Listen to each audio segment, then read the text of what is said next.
Simon & Schuster Audio presents Lady Midnight, The Dark Artifices, Book 1, by Cassandra Clare. Read by Morena Baccarin.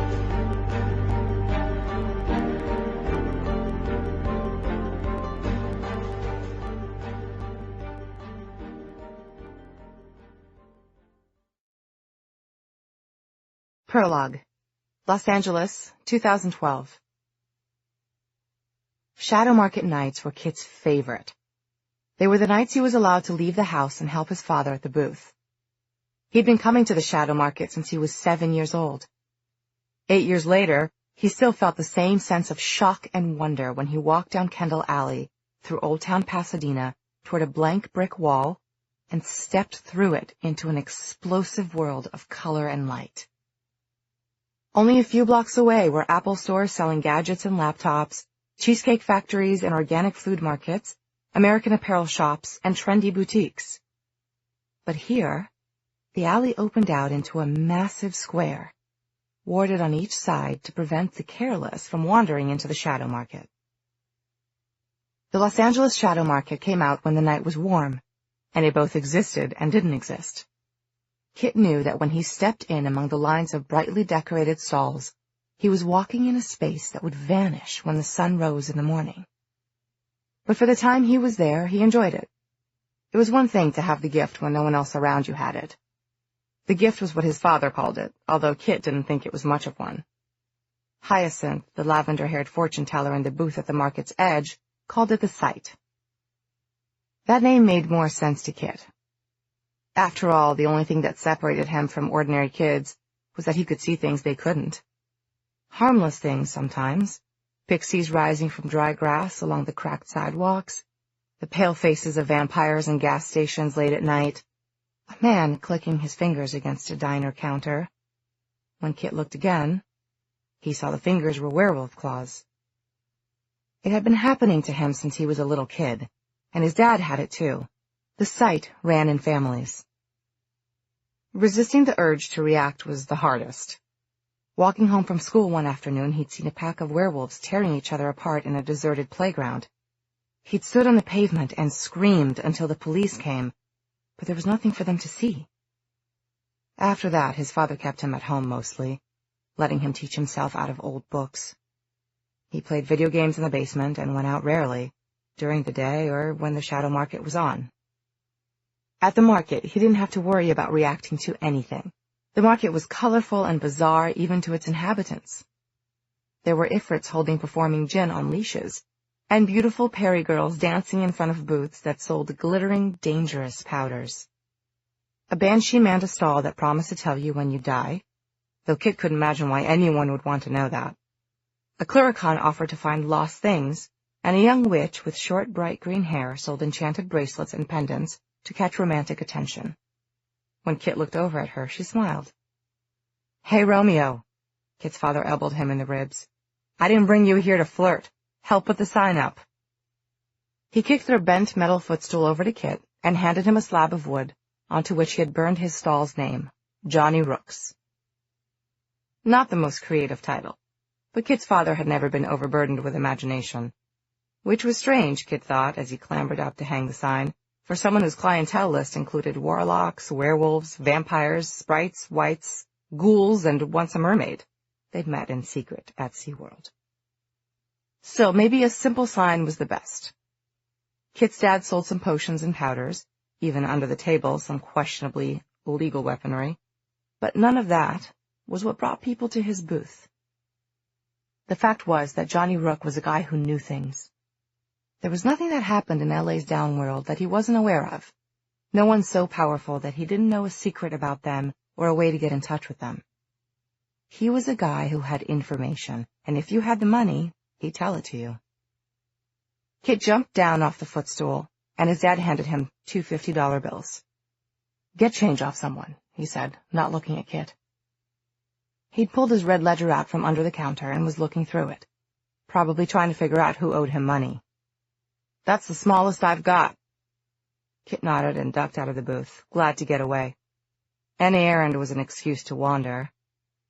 He passed this stand, laden with white flowers that gave off a dark, sweet, poisonous aroma, and another where a group of people in expensive suits were passing out pamphlets in front of a sign that said, "Part supernatural.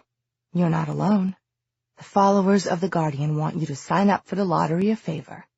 Let luck into your life." A red-lipped, dark-haired woman tried to thrust a pamphlet into his hands. When Kit didn't take it, she cast a sultry glance past him toward Johnny, who grinned. Kit rolled his eyes. There were a million little cults that sprang up around worshipping some minor demon or angel. Nothing ever seemed to come of them. Tracking down one of his favorite stands, Kit bought a cup of red-dyed shaved ice that tasted like passion fruit and raspberries and cream all mashed up together. He tried to be careful who he bought from. There were candies and drinks at the market that could wreck your whole life. But no one was going to take any risks with Johnny Rook's son. Johnny Rook knew something about everyone. Cross him, and you were liable to find your secrets weren't secret anymore. Kit circled back around to the witch with the charmed jewelry. She didn't have a stall. She was, as usual, sitting on a printed sarong, the kind of cheap, bright cloth you could buy on Venice Beach. She looked up as he drew closer. "Hey, Wren," he said. He doubted it was her real name, but it was what everyone at the market called her. "Hey, pretty boy." She moved aside to make room for him, her bracelets and anklets jingling. "What brings you to my humble abode?" He slid down beside her on the ground. His jeans were worn, holes in the knees.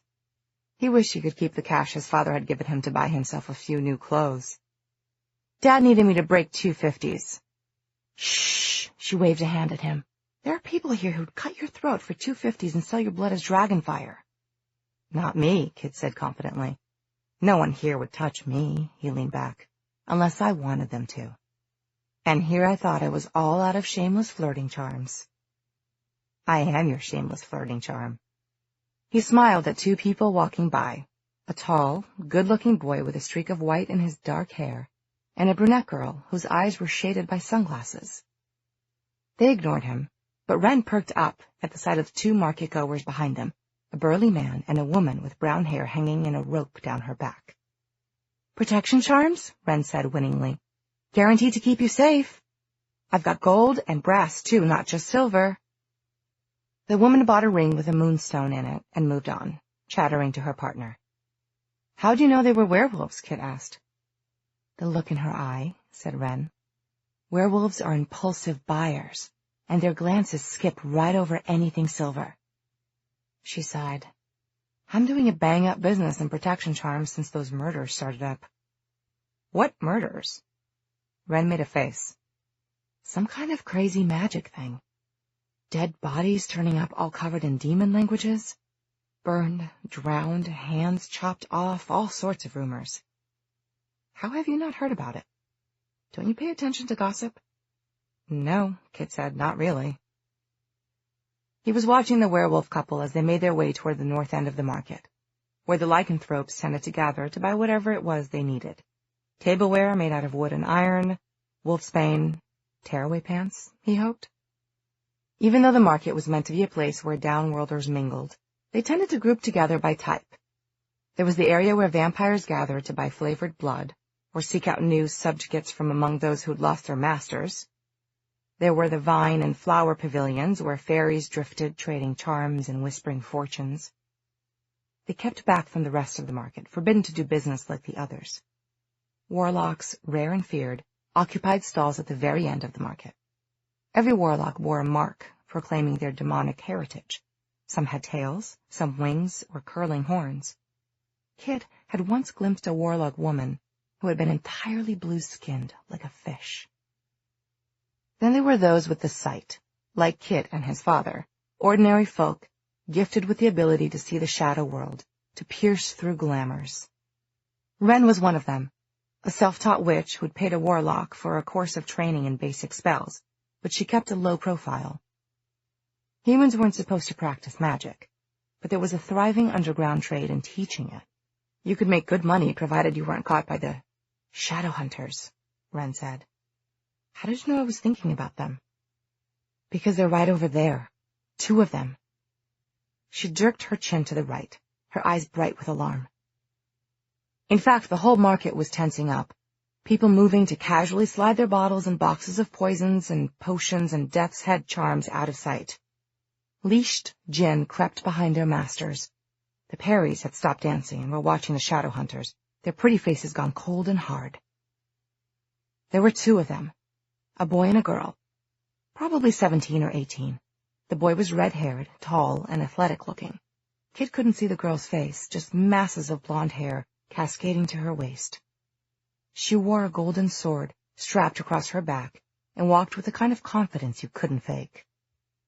They both wore gear, the tough, black protective clothing that marked them out as Nephilim, part human, part angel, the uncontested rulers over every supernatural creature on Earth. They had institutes, like massive police stations, in nearly every big city on the planet, from Rio to Baghdad to Lahore to Los Angeles. Most shadow hunters were born what they were, but they could make humans into shadow hunters too if they felt like it. They'd been desperate to fill out their ranks, since they'd lost so many lives in the Dark War. The word was, they'd kidnap anyone under 19 who showed any sign of being decent potential shadow hunter material. Anyone, in other words, who had the sight. "They're heading to your dad's booth," Wren whispered. She was right. Kit tensed as he saw them turn down the row of stalls and head unerringly toward the sign that read Johnny Rooks. "Get up!" Wren was on her feet, shooing Kit into a standing position. She leaned down to fold up her merch inside the cloths that they'd been sitting on. Kit noticed an odd drawing on the back of her hand, a symbol like lines of water running underneath a flame. Maybe she'd been doodling on herself. "I've got to go." "Because of the shadow hunters?" he said in surprise, standing back to allow her to pack up. "Shh." She hurried away, her colorful hair bouncing. "Weird," Kit muttered, and headed back towards his dad's booth. He approached from the side, head down, hands in his pockets. He was pretty sure his dad would yell at him if he presented himself in front of the shadow hunters, especially considering the rumors that they were press-ganging every mundane with the sight under 19. But he couldn't help but want to eavesdrop. The blonde girl was leaning forward, elbows on the wooden counter. "Good to see you, Rook," she said with a winning smile.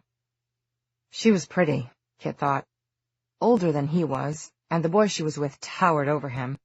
And she was a shadow hunter, so she was undoubtedly pretty, but pretty nonetheless. Her arms were bare, and a long pale scar ran from one elbow to her wrist. Black tattoos in the shapes of strange symbols twined up and down them, patterning her skin. One peeked from the V of her shirt.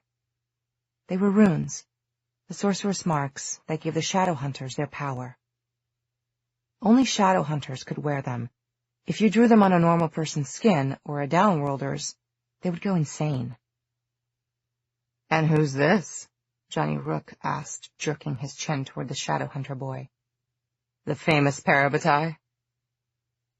Kit looked at the pair with renewed interest. Everyone who knew about Nephilim knew what Parabatai were.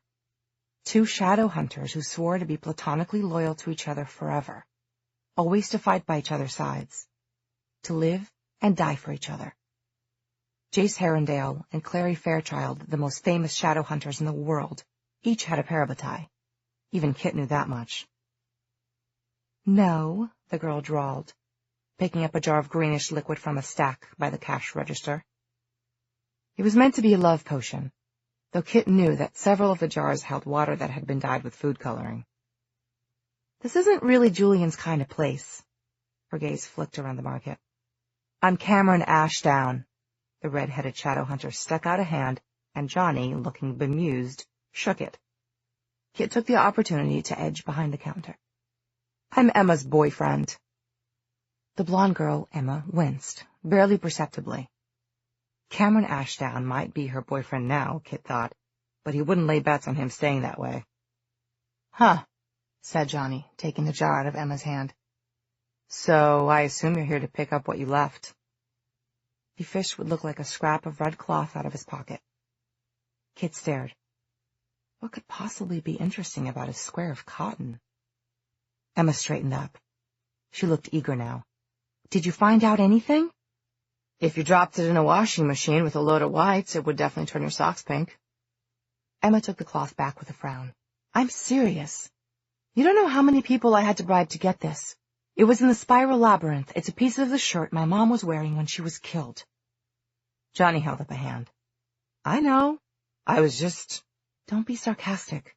My job is being sarcastic and quippy. Your job is getting shaken down for information. Or paid, said Cameron Ashdown. Being paid for information is also fine.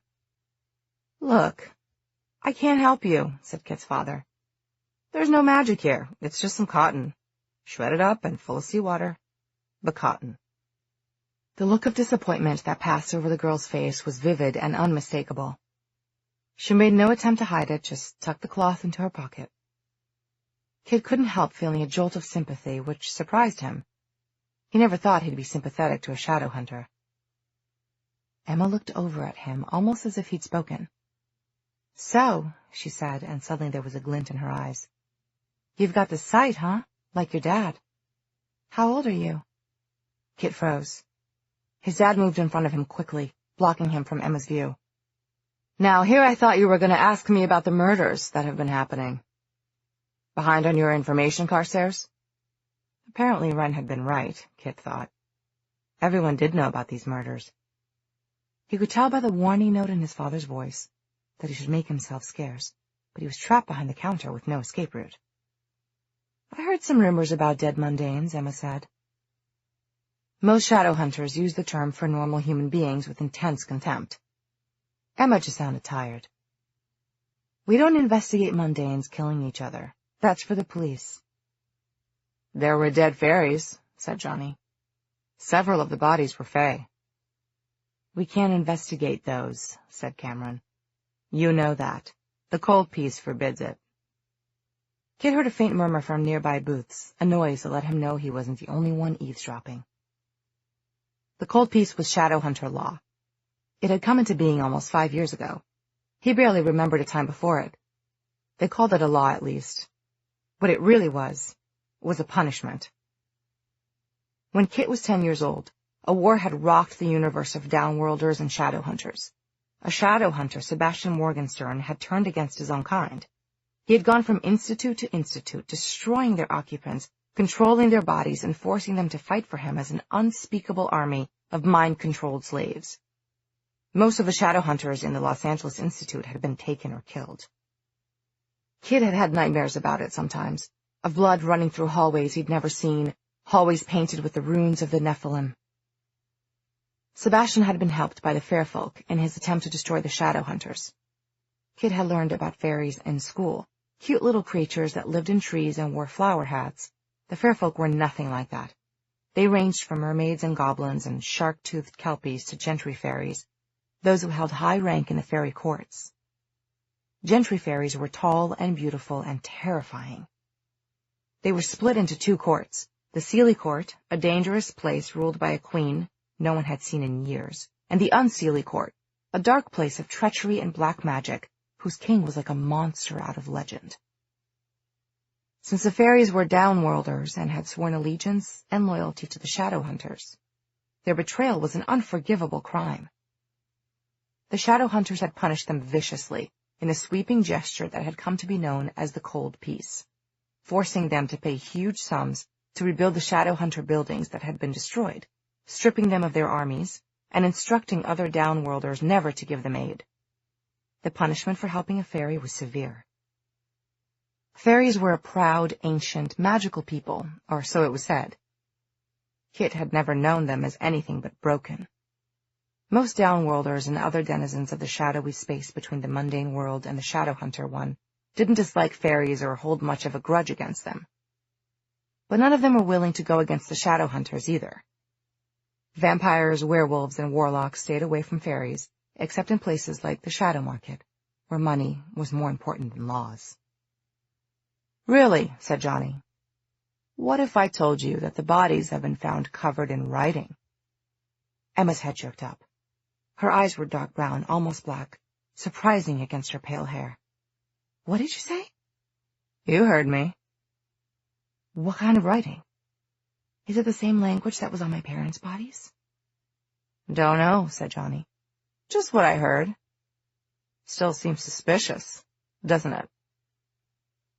Emma, said Cameron warningly, The Clave won't like it. The Clave was the shadow hunter government. In Kit's experience, they didn't like anything. I don't care, Emma said. She'd clearly forgotten about Kit completely. She was staring at his dad, her eyes burning.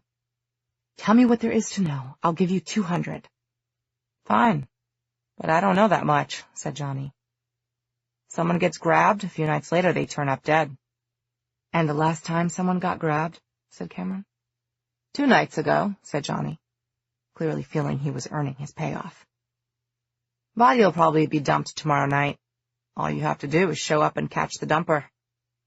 So why don't you tell us how to do that? Emma said. Word on the street is that the next body dump will be in West Hollywood, the Sepulchre Bar. Emma clapped her hands in excitement. Her boyfriend said her name again, warningly, but Kit could have told him that he was wasting his time. He'd never seen a teenage girl this excited about anything. Not famous actors, not boy bands, not jewelry. This girl was practically vibrating to pieces over the idea of a dead body. Why don't you do it if you're so worked up about these murders? Cameron demanded of Johnny. He had nice eyes, Kit thought. They were a ridiculously attractive couple. It was almost annoying. He wondered what the fabled Julian looked like. If he was sworn to be this girl's platonic best friend for eternity, he probably looked like the back of a bus. Because I don't want to, said Johnny. Seems dangerous. But you guys love danger, don't you, Emma? Emma grinned. It occurred to Kit that Johnny seemed to know Emma pretty well. Clearly, she'd come around before, asking questions. It was weird that this was the first time he'd seen her, but he didn't come to every market. As she dug into her pocket now, took out a roll of bills and handed it to his father, he wondered if she'd ever been in his house. Whenever clients came to their home, Kit's dad made him head down to the basement and stay there, not making a sound. The kind of people I deal with aren't the kind of people you should meet, was all he said. Once Kit had wandered upstairs by accident while his father was meeting with a group of robed and hooded monsters. At least Kit thought they looked like monsters. Their eyes and lips were sewn shut, their heads bald and gleaming. His father told him they were Grigori, silent brothers, shadow hunters who had been scarred and magically tortured until they became something more than human. They spoke with their minds and could read other people's. Kit had never come upstairs again while his father was having a meeting. Kit knew his dad was a criminal. He knew he sold secrets for a living, though not lies. Johnny prided himself on having good information. Kit knew his own life would probably follow the same pattern. It was hard to live normally when you were constantly pretending you didn't see what was going on in front of your face. Well, thanks for the info, Emma said, starting to turn away from the booth. The gold hilt of her sword gleamed in the light from the market's illuminated stalls. Kit wondered what it would be like to be Nephilim. To live among people who saw the same things you did. To not ever be afraid of what lurked in the shadows. See you around, Johnny. She dropped a wink. At Kit.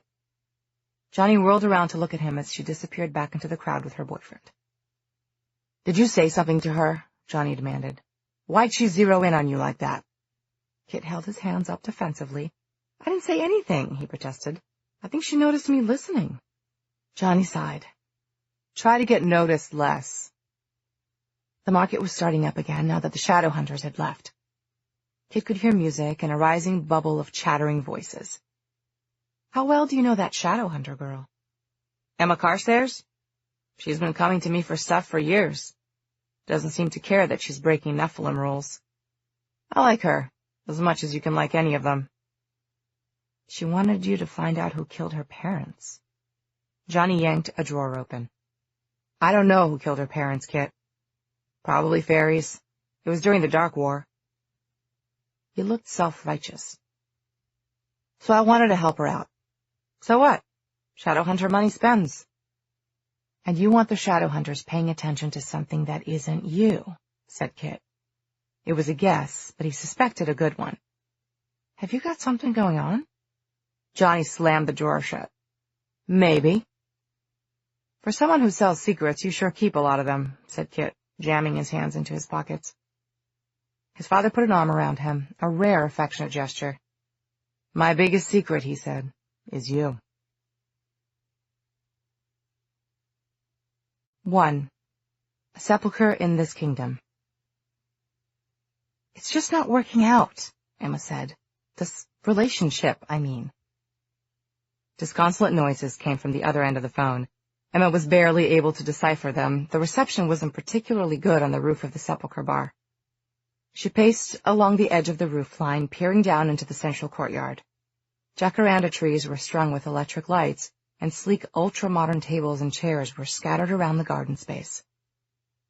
Equally sleek and ultra-modern young men and women thronged the place, glasses of wine glimmering in their hands like clear bubbles of red and white and pink.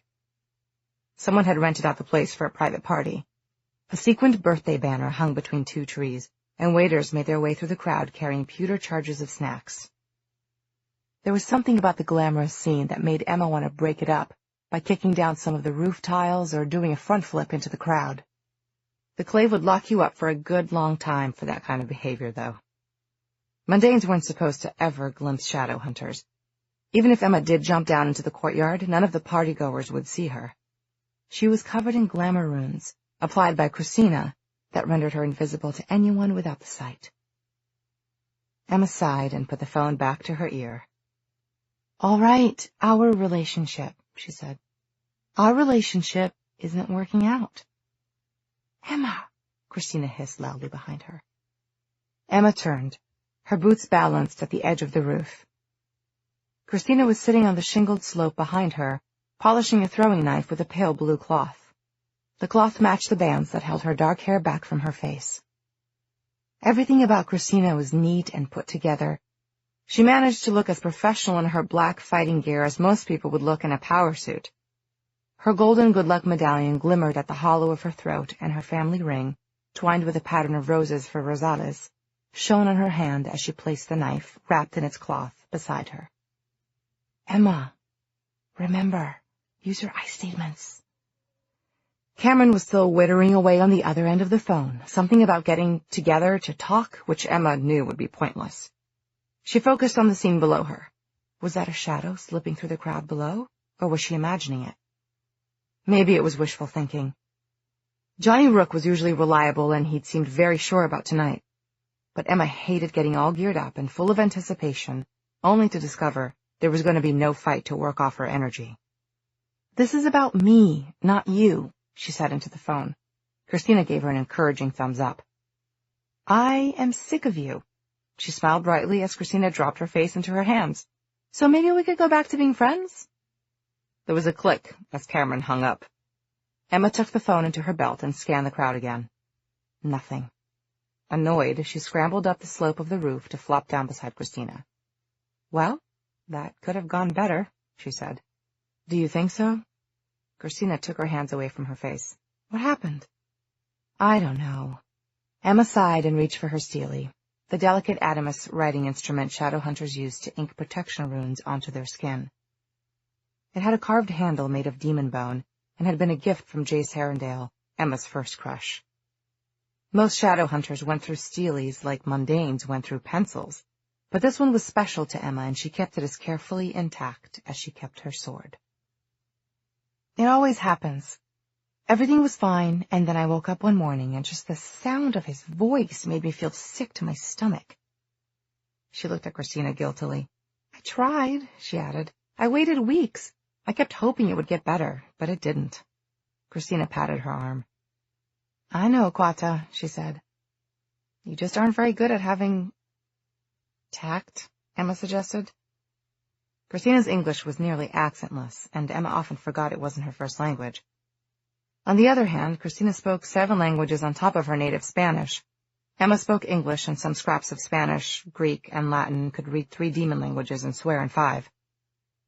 I was going to say relationships, Christina said. Her dark brown eyes twinkled. I've only been here for 2 months, and you've forgotten 3 dates with Cameron.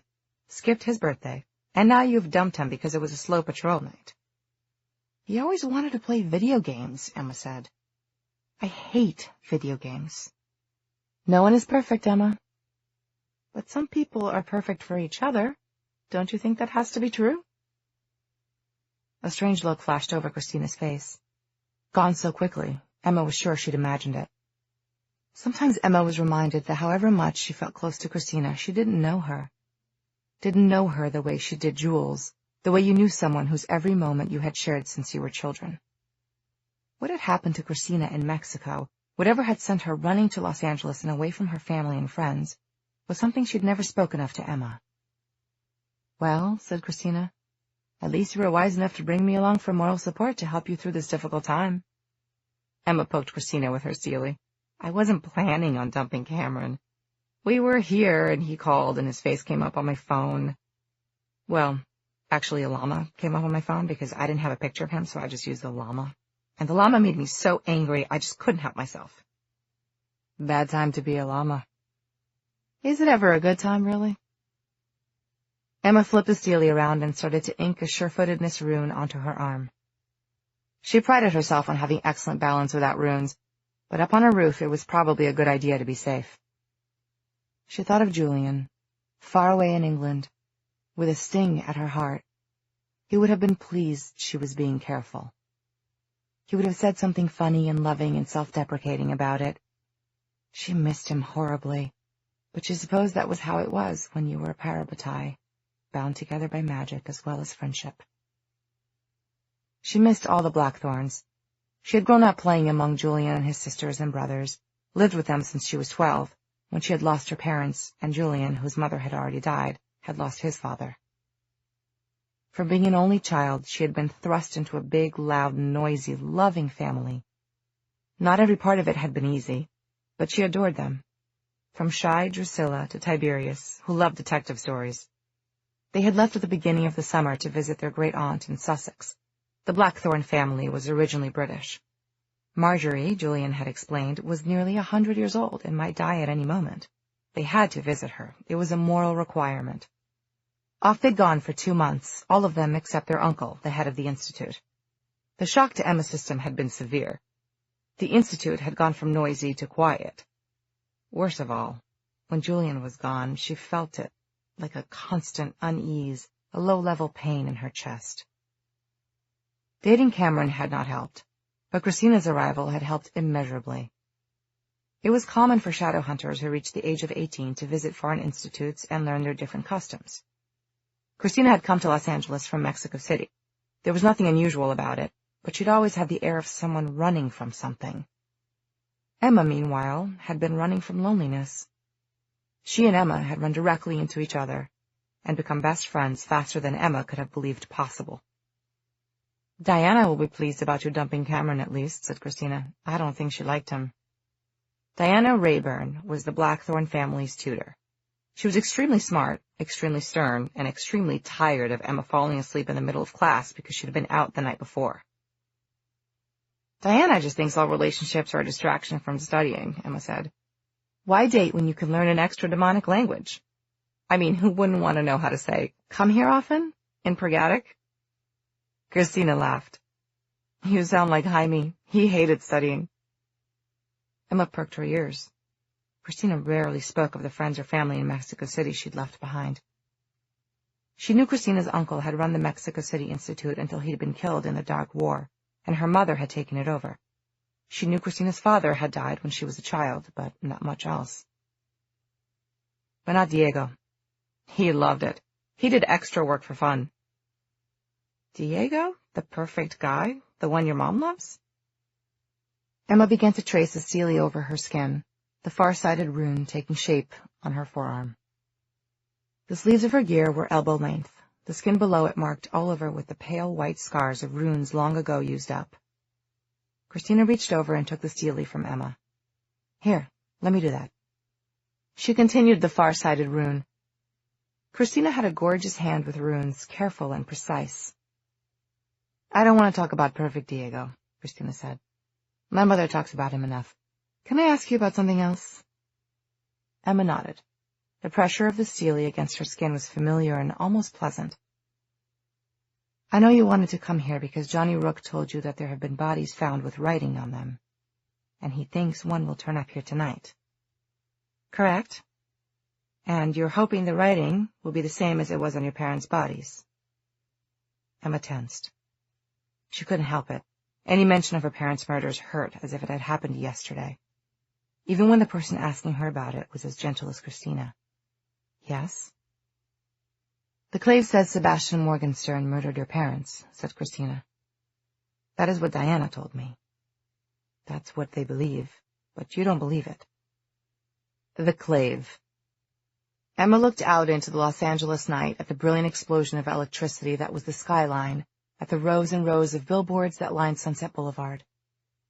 It had been a harmless word, Clave, when she had first learned it. The Clave was simply the government of the Nephilim, made up of all active shadow hunters over the age of 18. In theory, every shadow hunter had a vote and an equal voice. In point of fact, some shadow hunters were more influential than others. Like any political party, the Clave had its corruption and prejudices. For Nephilim, this meant a strict code of honor and rules that every shadow hunter had to adhere to, or face dire consequences. The Clave had a motto: "The law is hard, but it is the law." Every shadow hunter knew what it meant. The rules of the law of the Clave had to be obeyed, no matter how hard or painful. The law overrode everything else: personal need, grief, loss, unfairness, treachery. When the Clave had told Emma that she was to accept the fact that her parents had been murdered as part of the Dark War, she had been required to do so. She hadn't. No, Emma said slowly. I don't think so. Christina sat with the steely motionless in her hand, the rune unfinished. The adamas gleamed in the moonlight. Could you tell me why? Sebastian Morgenstern was building an army, Emma said, still looking out at the sea of lights. He took shadow hunters and turned them into monsters that served him. He didn't mark them up with demon languages written on their bodies and then dump them in the ocean. When the Nephilim tried to move my parents' bodies, they dissolved. That didn't happen to any of Sebastian's victims. She moved her finger along a roof tile. And it's a feeling, not a passing feeling. Something I've always believed. I believe it more every day. I believe my parents' deaths were different, and that laying them at Sebastian's door means... She broke off with a sigh. I'm sorry, I'm just rambling. Look, this is probably going to be nothing. You shouldn't worry about it. I worry about you, Christina said. But she laid the steely back against Emma's skin and finished the rune without another word. It was something that Emma had liked about Christina since the moment she'd met her. She never pressed or pressured. Emma glanced down in appreciation as Christina sat back, done with her work. The far-sighted rune gleamed clear and clean on Emma's arm. The only person I know who draws better runes than you do is Julian, she said, but he's an artist. Julian, Julian, Julian, echoed Christina in a teasing voice. Julian is a painter. Julian is a genius. Julian would know how to fix this. Julian could build that. You know, for the past 7 weeks, I've heard so many wonderful things about Julian, I'm starting to worry that when I meet him, I will fall in love with him instantly. Emma brushed her gritty hands carefully down her legs. She felt tight and itchy and tense, all wound up for a battle and no fighting, she told herself. No wonder she wanted to jump out of her skin. I don't think he's your type, she said. But he is my parabatai, so I'm not objective. Christina handed Emma's Sealy back to her. I always wanted a parabatai, she said a little wistfully. Someone who was sworn to protect you and to watch your back. A best friend forever, for your whole life. A best friend forever, for your whole life. When Emma's parents had died, she'd fought to stay with the Blackthorns, partly because she'd lost everything familiar to her and she couldn't bear the thought of starting over, and partly because she wanted to stay in Los Angeles so she could investigate her parents' deaths. It might have been awkward. She might have felt, the only Carceres in a house of Blackthorns, out of place in the family, but she never had, because of Jules. Parabatai was more than friendship, more than family. It was a bond that tied you together, fiercely, in a way that every shadow hunter respected and acknowledged the way that they respected the bond between husband and wife. No one would separate Parabatai, and no one would dare try. Parabatai were stronger together. They fought together as if they could read each other's minds. A single rune given to you by your Parabatai was more powerful than 10 runes given to you by someone else. Often Parabatai had their ashes buried in the same tomb, so that they wouldn't be parted, even in death. Not everyone had a Parabatai. In fact, they were rare. It was a lifelong binding commitment. You were swearing to stay by the other person's side, swearing to always protect them, to go where they went, to consider their family your family. The words of the oath were from the Bible and ancient. Whither thou goest, I will go. Thy people shall be my people. Where thou diest, will I die, and there will I be buried. If there was a term for it in mundane English, Emma thought, it would have been soulmate. Platonic soulmate. You weren't allowed to be romantically involved with your parabatai. Like so many things, it was against the law. Emma had never known why. It didn't make any sense, but that much of the law didn't. It hadn't made sense for the Clave to exile and abandon Julian's half-siblings, Helen and Mark, simply because their mother had been a fairy. But they'd done that too when they created the Cold Peace. Emma stood up, sliding her steely into her weapons belt. Well, the Blackthorns are coming back the day after tomorrow. You'll meet Jules then. She moved back toward the edge of the roof, and this time she heard the scrape of boots on tile that told her Christina was behind her. Do you see anything? Maybe there's nothing going on, Christina shrugged. Maybe it's just a party. Johnny Rook was so sure, muttered Emma. Didn't Diana specifically forbid you to go see him? She may have told me to stop seeing him, Emma acknowledged. She may even have called him a criminal who commits crime, which I have to say struck me as harsh, but she didn't say I couldn't go to the shadow market. Because everyone already knows shadow hunters aren't meant to go to the shadow market. Emma ignored this. And if I ran into Rook, say at the market, and he dropped some information while we were chatting, and I accidentally let drop some money, who's to call that paying for information? Just two friends, one careless with his gossip, and the other one careless with her finances. That's not the spirit of the law, Emma, remember? The law is hard, but it is the law. I thought it was the law is annoying, but it is also flexible. That is not the motto, and Diana's going to kill you. Not if we solve the murder, she won't. The ends will justify the means, and if nothing happens, she never has to know about it, right?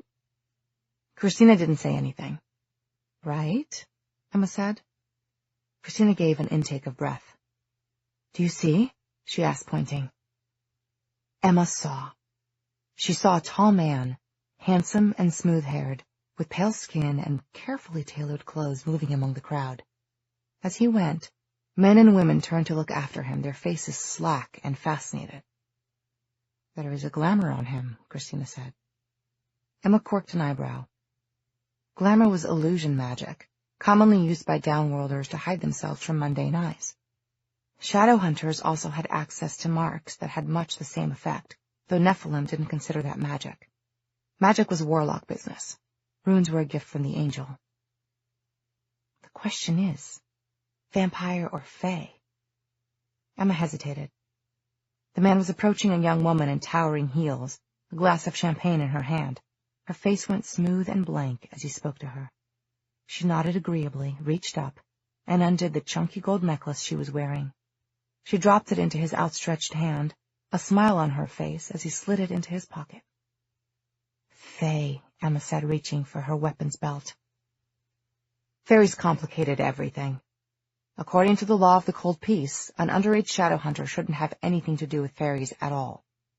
Fairies were off limits, the cursed and forbidden branch of downworlders ever since the Cold Peace, which had ripped away their rights, their armies, and their possessions. Their ancient lands were no longer considered theirs, and other downworlders fought over who could claim them. Trying to calm such battles was a great part of the business of the Los Angeles Institute, but it was adult business. Shadow hunters Emma's age weren't meant to engage directly with fairies. In theory. The law is annoying, but it is flexible. Emma drew a small cloth bag tied at the top out of a pouch attached to her belt. She began to flick it open as the fae moved from the smiling woman to a slender man in a black jacket, who willingly handed over his sparkling cufflinks. The fae was now standing almost directly beneath Emma and Christina. Vampires don't care about gold, but the fair folk pay tribute to their king and queen in gold and gems and other treasure. I've heard the court of the Unseelie pays it in blood, said Christina grimly.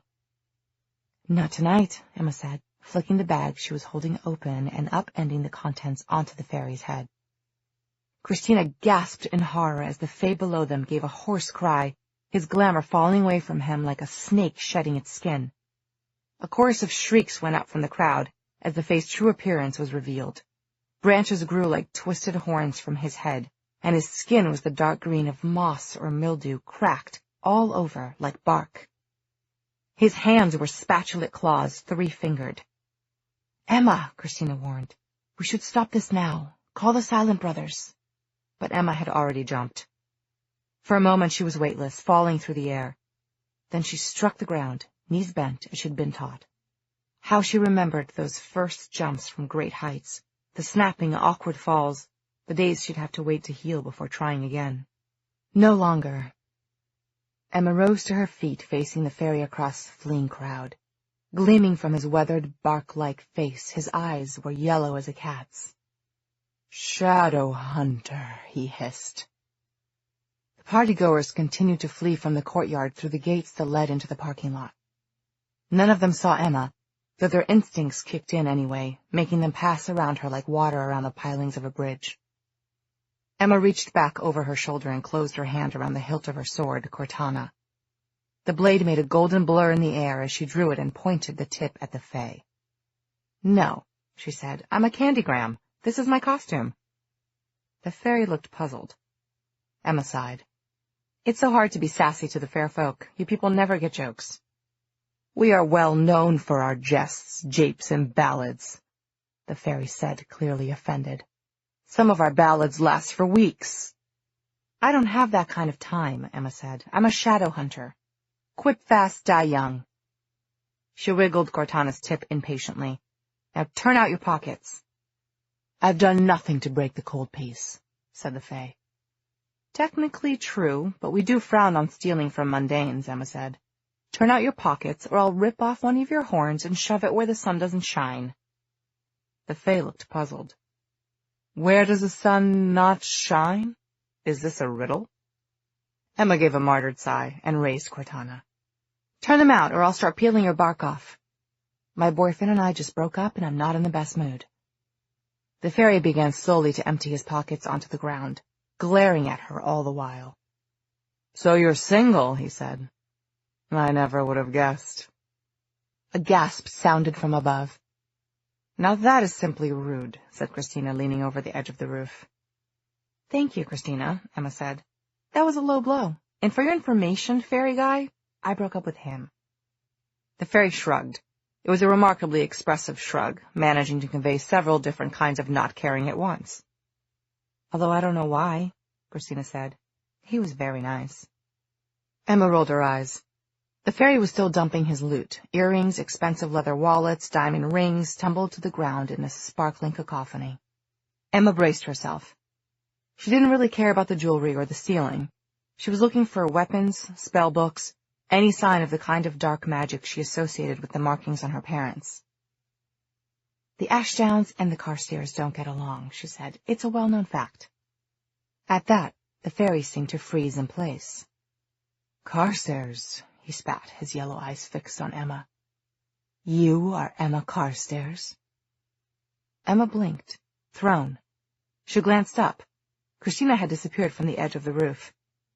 "I really don't think we've met. I'd remember a talking tree." "Would you?" Spatulate hands twitched at the fairy's side. "I would have expected more courteous treatment. Or have you and your Institute friends forgotten Mark Blackthorn so quickly?" "Mark?" Emma froze, unable to control her reaction. In that moment, something glittering hurtled toward her face. The Fae had whipped a diamond necklace at her. She ducked, but the edge of the chain caught her cheek. She felt a stinging pain in the warmth of blood. She bolted upright, but the Fae was gone. She swore, wiping at the blood on her face. "Emma!" It was Christina who made it down from the roof and was standing by a barred door in the wall. An emergency exit. "He went through here." Emma dashed toward her, and together they kicked open the door and burst out into the alley behind the bar. It was surprisingly dark. Someone had smashed the nearby streetlights. Dumpsters shoved against the wall reeked of spoiled food and alcohol. Emma felt her far-sighted rune burn. At the very end of the alley, she saw the slight form of the Fae spring toward the left. She set off after him, Christina by her side.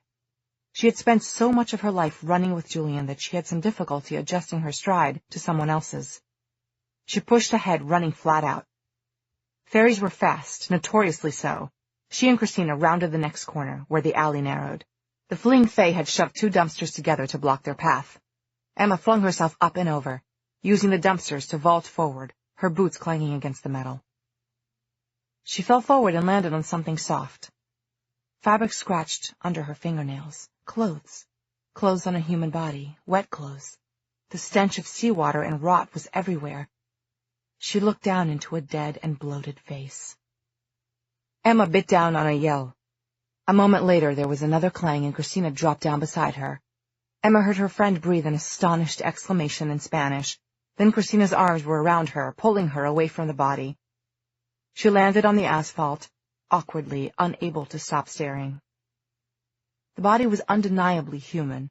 A middle-aged man, round-shouldered, his silvery hair worn like the mane of a lion. Patches of his skin were burned, black and red, bubbles rising where the burns were worst, like lather in a bar of soap. His gray shirt was torn open, and across his chest and arms marched lines of black runes, not the runes of shadow hunters, but a twisted demon script. They were runes Emma knew as well as she knew the scars on her own hands.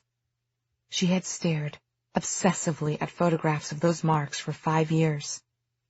They were the marks the Clave had found on the bodies of her own murdered parents. "Are you all right?" Christina asked. Emma was leaning back against the brick wall of the alley, which smelled very questionable and was covered in spray paint and glaring laser beams at the dead body of the mundane and the silent brothers surrounding it. The first thing Emma had done, as soon as she'd been able to think clearly, was summon the brothers and Diana. Now she was second-guessing that decision. The silent brothers had arrived instantly and were all over the body, sometimes turning to speak to each other in their soundless voices as they searched and examined and took notes. They had put up warding runes to give themselves time to work before the mundane police arrived, but politely, firmly, requiring only a slight use of telepathic force, they prevented Emma from coming anywhere near the body. "I'm furious," Emma said. "I have to see those markings. I have to take photos of them. It's my parents that were killed. Not that the silent brothers care. I only ever knew one decent silent brother, and he quit being one." Christina's eyes widened. Somehow she had managed to keep her gear clean through all of this, and she looked fresh and pink-cheeked. Emma imagined she herself, with her hair sticking out in every direction and alley dirt smeared on her clothes, looked like an eldritch horror. "I didn't think it was something you could just stop doing." The silent brothers were shadow hunters who had chosen to retreat from the world, like monks, and devote themselves to study and healing. They occupied the silent city, the vast underground caverns where most shadow hunters were buried when they died. Their terrible scars were the result of runes too strong for most human flesh, even that of shadow hunters, but it was also the runes that made them nearly immortal. They served as advisors, archivists, and healers, and they could also wield the power of the mortal sword. They were the ones who had performed Emma and Julian's parabatai ceremony. They were there for weddings, there when Nephilim children were born, and there when they died. Every important event of a shadow hunter's life was marked with the appearance of a silent brother. Emma thought of the one silent brother she'd ever liked. She missed him still, sometimes. The alley suddenly lit up like daylight. Blinking, Emma turned to see that a familiar pickup truck had pulled into the alley's entrance. It came to a stop, headlights still on, and Diana Rayburn jumped down from the driver's seat. When Diana had come to work as a tutor to the children of the Los Angeles Institute 5 years ago, Emma had thought she was the most beautiful woman she'd ever seen. She was tall and spare and elegant, with the silvery tattoo of a koi fish standing out across the dark skin of one arched cheekbone. Her eyes were brown with flecks of green in them, and right now they were flashing with angry fire. She was wearing an ankle-length black dress that fell around her long body in elegant folds. She looked like the dangerous Roman goddess of the hunt she was named for. "Emma? Christina!" She hurried toward them. "What happened? Are you all right?" For a moment, Emma paused the glaring and let herself enjoy being hugged fiercely. Diana had always been too young for Emma to think of her as a mother, but an older sister maybe, someone protective. Diana let go of her and hugged Christina too, who looked startled. Emma had long had the suspicion that there hadn't been much hugging in Christina's home. What happened? Why are you trying to burn a hole through Brother Enoch with your eyeballs? We were patrolling, Emma started. We saw a fae stealing from humans, Christina added quickly. Yes, and I stopped him and told him to turn out his pockets. A fairy? A look of disquiet came over Diana's face. Emma, you know you shouldn't confront one of the fair folk, even when Christina's with you. I fought fair folk before, Emma said. It was true. Both she and Diana had fought in the Shadowhunter city of Alicante when Sebastian's forces had attacked. The streets had been full of fairy warriors. The adults had taken the children and walled them up in the fortress-like hall of accords, where they were meant to be safe, but the fairies had broken the locks. Diana had been there, laying to the right and left of her, with her deadly sword, saving dozens of children. Emma had been one of those saved. She had loved Diana since then. I had a feeling, Emma went on, that something bigger and worse was happening. I followed the fairy when he ran. I know I shouldn't have, but I found that body, and it's covered in the same marks my parents' bodies were. The same markings, Diana. Diana turned to Christina. Could you give us a moment alone, please, Tina? Christina hesitated, but as a guest of the Los Angeles Institute, a young shadow hunter on leave, she was required to do as the senior staff of the Institute requested. With a glance at Emma, she moved away, toward the spot where the body still lay. It was surrounded by a ring of silent brothers, like a flock of pale birds in their parchment robes. They were sprinkling a sort of shimmering powder over the markings, or at least that's how it looked. Emma wished she were closer and could see properly. Diana exhaled. Emma, are you sure? Emma bit back an angry retort. She understood why Diana was asking. Over the years, there'd been so many false leads. So many times Emma had thought she had found a clue or a translation for the markings or a story in a mundane newspaper, and every time she had been wrong. I just don't want you to get your hopes up, Diana said. I know, Emma said, but I shouldn't ignore it. I can't ignore it. You believe me. You've always believed me, right? That Sebastian Morgenstern didn't kill your parents? Oh, honey, you know I do. Diana patted Emma's shoulder lightly. I just don't want you to get hurt. And with Julian not here... Emma waited for her to go on. Well, with Julian not here, you get hurt more easily. Parvati buffer each other. I know you're strong, you are, but this is something that cut you so deeply when you were just a child. It's 12-year-old Emma that reacts to anything to do with your parents, not almost adult Emma. Diana winced and touched the side of her head. Brother Enoch is calling me over, she said. Silent brothers were able to communicate with shadow hunters, using telepathy only they could hear, though they were also able to project to groups if the need arose. Can you make it back to the Institute? I can, but if I could just see the body again. The silent brothers say no, Diana said firmly. I'll find out what I can and share it with you. Deal? Emma nodded reluctantly. Deal. Diana headed off toward the silent brothers, stopping to talk briefly to Christina. By the time Emma reached the car she had parked, Christina had joined her, and they both climbed in silently. Emma sat where she was for a moment, drained, the car keys dangling from her hand. In the rearview mirror, she could see the alleyway behind them, lit up like a baseball stadium by the truck's powerful headlights. Diana was moving among the parchment-robed silent brothers. The powder on the ground was white in the glare. Are you all right? Christina said. Emma turned to her. You have to tell me what you saw, she begged. You were close to the body. Did you hear Diana say anything to the brothers? Are they definitely the same markings? I don't need to tell you, Christina said. Emma broke off. She felt wretched. She'd messed up the whole plan for the night, lost their fairy criminal, lost her chance of examining the body, probably hurt Christina's feelings. I know you don't. I'm really sorry, Christina. I didn't mean to get you in trouble. It's just that... I didn't say that. Christina fumbled in the pocket of her gear. I said I didn't need to tell you.